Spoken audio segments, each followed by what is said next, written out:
തിരഞ്ഞെടുപ്പ് ചെലവിന് പണമില്ലെന്നും പാപ്പരാണെന്നും പറഞ്ഞ PV അൻവർ തന്നെയാണ് സ്ഥാനാർത്ഥികളിൽ കോടീശ്വരൻ. 52 കോടി 21 ലക്ഷം രൂപയുടെ ആസ്തിയാണ് അൻവറിനുള്ളത്. NDA സ്ഥാനാർത്ഥി മോഹൻ ജോർജാണ് മുന്നണി സ്ഥാനാർത്ഥികളിൽ സ്വത്ത് കുറവുള്ളയാൾ. പൈസ വേണ്ടേ തെരഞ്ഞെടുപ്പിൽ മത്സരിക്കണമെങ്കിൽ?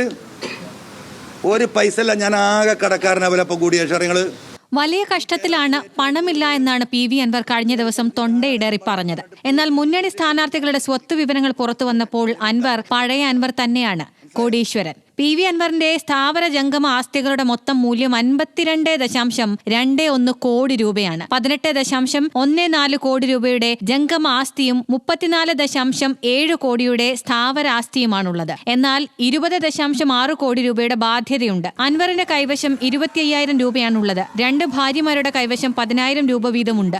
ഇതിനു പുറമെ 1.6 കോടി രൂപ വിലമതിക്കുന്ന 150 പവൻ ആഭരണവും ഭാര്യമാർക്കുണ്ട്.